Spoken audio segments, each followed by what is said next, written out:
बिस्मिल्लाहिर्रहमानिर्रहीम। आज की video chapter number 5 mister Bolstad's book 11th edition से है और मेन टॉपिक है बीजेटी एसी एनालिसिस। यहाँ पे प्राइमरीली थोड़े से थ्योरी डिस्कस करेंगे, फिर एग्जांपल 5.1 को डिस्कस करेंगे। तो एक चीज़ आप ध्यान में रखिए कि जब भी जो सिस्टम हम डिज़ाइन करते हैं उसमें ये पैरामीटर्स, करंट इनपुट इन अंदर की तरफ है, इसी तरह करंट आउट जो है वो भी इनसाइड है, और ऊपर इनपुट वोल्टेज ऊपर पॉजिटिव है, आउटपुट वोल्टेज भी ऊपर पॉजिटिव है। इम्पीडेंस जो है वो राइट से लेफ्ट से राइट इनपुट इम्पीडेंस, और आउटपुट इम्पीडेंस राइट से लेफ्ट की तरफ है। तो ये ध्यान में रख के हम आगे सर्किट सॉल्व करेंगे। अच्छा, अब मेन टॉपिक जो है वो है RE ट्रांजिस्टर मॉडल। आमतौर पर ट्रांजिस्टर को इस तरह से रिप्रेजेंट किया जाता है, यानी ये जो बेस एमीटर में एक डायोड लगा दिया जाता है और ये कंट्रोल सोर्स यहाँ पे लगाया जाता है। तो ये बीजेटी इक्विवेलेंट सर्किट है। लेकिन यहाँ प्रॉब्लम ये है कि जब हम इसको क्वेश्चन सॉल्व करने के लिए, ये कोई बड़ा ऑकवर्ड सा है क्योंकि ये डायरेक्ट कनेक्शन है और इसके जो कैलकुलेशंस हैं वो इतने ईजी नहीं है। तो इसको हमने सिंप्लीफाई करना है, लेकिन उससे पहले हम इस डायोड को रिप्लेस करेंगे विद एन इक्विवेलेंट रेजिस्टेंस। तो ये यहाँ पे हमने उसकी जगह पे एक इक्विवेलेंट रेजिस्टेंस, जिसका नाम हमने यहाँ पे दिया है RE। अब इक्विवेलेंट रेजिस्टेंस हमने पहले पढ़ा था जो डायोड के, उसके फॉर्मूला ये है कि 26 millivolt divided by diode current, और वहाँ पे ये इसको RD कहा जाता है। लेकिन यहाँ चूंकि ये एमीटर सर्किट में है तो हम इसको RE कहेंगे। फॉर्मूला वही रहेगा, यानी 26 मिली वोल्ट डिवाइडेड बाय, अब यहाँ पे एमीटर करंट IE, तो वो लिख लेंगे हम। तो इस फॉर्मूले को हम यूज करेंगे टू फाइंड RE, और इससे जो मॉडल बनेगा उसको हम RE मॉडल कहेंगे, जो आगे देखते हैं हम अभी। तो ये इसको जैसे हमने कहा था कि ये चूंकि वन पीस में है तो ये कैलकुलेशन इजी नहीं है, तो इसको इस तरह से भी इम्प्रूव किया जा सकता है, और ये बेहतर मॉडल है और कैलकुलेशन इसमें आसान है।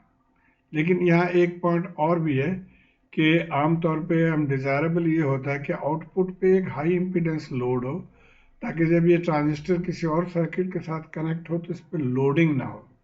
तो इसलिए हम इसके साथ एक हाई इम्पीडेंस रेजिस्टेंस भी लगा देते हैं, R0, जो इसकी वैल्यू बहुत हाई है। तो अब ये मुकम्मल हमारे पास RE model common ammeter transistor के है, इसको लेके हम आगे चलेंगे। अब आ जाते हैं हम एग्जाम्पल पे। ये सर्किट हमारे पास गिवन है और हमें ये कोई 5 आइटम्स जो हैं कैलकुलेट करने, हम बारी बारी इनको देखेंगे। तो सबसे पहले तो है कि RE आप मालूम करें। अब इस सर्किट से हमें इतना अंदाज़ा नहीं हो रहा RE क्या, लेकिन हमने फार्मूला हमें याद है तो हम उस फार्मूले को ही जहन में रखेंगे। तो RE की फार्मूला हमने देखा था 26 millivolt divided by IE। अब यहाँ से IE कैसे निकालेंगे?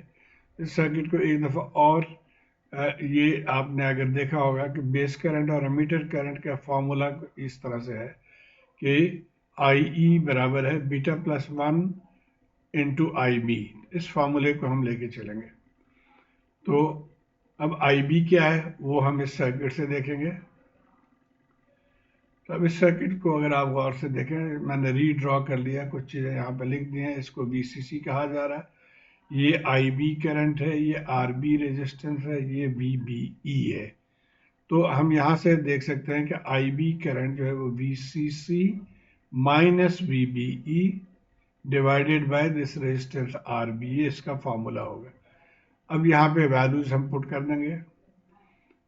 VCC 12 वोल्ट है, VBE हमेशा 0.7 होता है सिलिकॉन ट्रांजिस्टर्स के लिए, और RB 470 किलो है।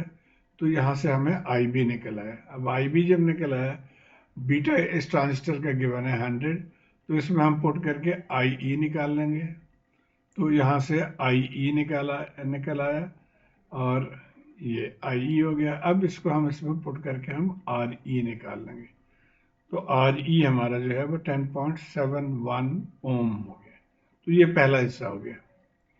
अब आ जाते हैं दूसरे हिस्से में, कह रहा फाइंड ZI यानी input impedance with R0 is equal to infinity. तो अब इस सर्किट को हम इसके इक्विवेलेंट से रिप्लेस करेंगे जो RE मॉडल का है। इसमें बेसिकली तो हमारा इतना था ट्रांजिस्टर के लिए ये मॉडल, लेकिन अब यहाँ पे ये रेजिस्टेंस है, ये रेजिस्टेंस है, तो उसको कैसे कट ऑफ किया जाएगा। तो सबसे पहली बात यह है कि जब हम AC मॉडल लेते हैं तो तमाम सोर्सेस को ज़ीरो कर देते हैं, यानी ये भी ग्राउंड हो जाएगा, ये ऑलरेडी ग्राउंड है। तो अब हमारा इक्विवेलेंट सर्किट कुछ इस तरह से हो जाएगा कि ये देखिए RB भी ग्राउंड हो गया और CB ग्राउंड है, और बीच में ये ट्रांजिस्टर जो इक्विवेलेंट मॉडल है उसको हमने फिट कर दिया। तो इस मॉडल को लेके चलेंगे। अब यहाँ से अगर आप गौर से देखें तो Z इनपुट क्या है वो आप देखिए। यहाँ से हम देखते हैं कि Z इनपुट है, ये दोनों पैरेलल में है, RB और BRE पैरेलल में है। अच्छा, फिर अब BRE क्या है? B हमें पता है 100 है, और RE हमने पिछले सवाल में निकाला था, तो BRE हमने निकाल लिया। अब इन दोनों को पैरेलल में हम सॉल्व कर लेंगे। तो पैरेलल में 470 और ये आ गया, पैरेलल में सॉल्व करके हमें आंसर आ गया 1.07 किलो। तो ये हो गया दूसरा हिस्सा।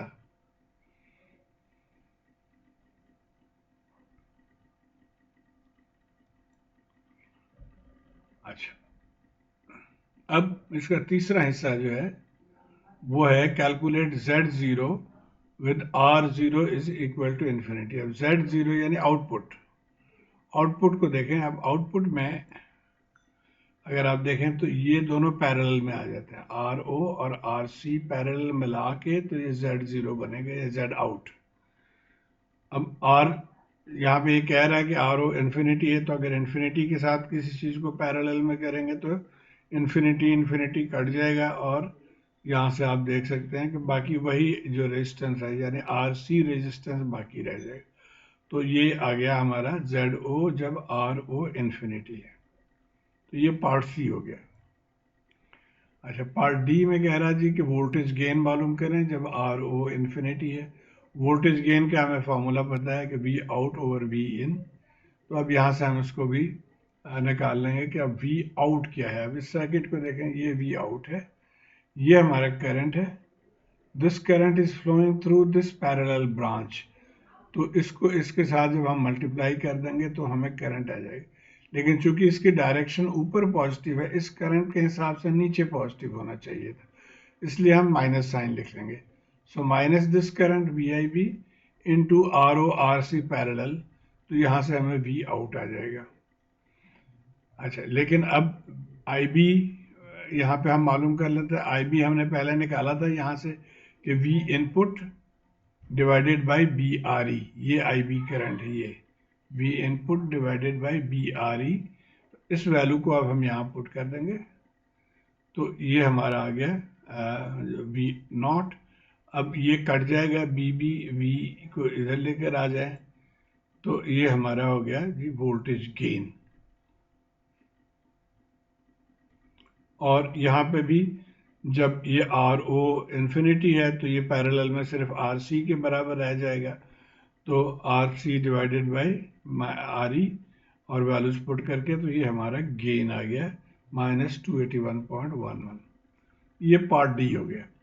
अब पार्ट ई में कह रहा है कि repeat part C and D including R0 is equal to 50 kilo. अब पहले हमने इसको इन्फिनिटी लिया था, अब इन्फिनिटी नहीं लेना, इसको 50 किलो लेंगे तो क्या फ़र्क पड़ेगा ये देखना है। तो अब ये हमने पहले कैलकुलेट किया था इन्फिनिटी के साथ। ये Z0 था 3 किलो जो पार्ट C है, और D आया था 0.281। अब हम देखते हैं कि जब इन्फिनिटी की बजाय हम 50 किलो लेंगे तो क्या होगा। तो अगेन ये फार्मूला है, इसमें अब ये दोनों पैरेलल में आ गए, पैरेलल में सॉल्व कर लेंगे तो 2.83 किलो हो जाएगा ZO, यानी 3 किलो के बजाय 2.83 हो गया। और इसी तरह गेन जो है, गेन में हमने यहाँ RO को नेगलेक्ट कर दिया था क्योंकि बहुत हाई है, लेकिन अब हम नेगलेक्ट नहीं करेंगे, इसके वैल्यू पुट करके और इसको सॉल्व करेंगे। तो यही जैसे यहाँ से ये पैरेलल में ऑलरेडी हमने किया था 2.83 आ गया था, RE से डिवाइड कर देंगे तो -264.24 इंस्टेड ऑफ -280, ये इसका गेन हो गया। तो ये फ़र्क पड़ा कि जब आप फिक्स रजिस्टर लगाएंगे हाई वैल्यू तो गेन में भी कमी आ जाएगी और आउटपुट इम्पीडेंस जो है वो भी कम हो जाएगा। तो उम्मीद है आप इसको फॉलो कर पाए होंगे। शुक्रिया।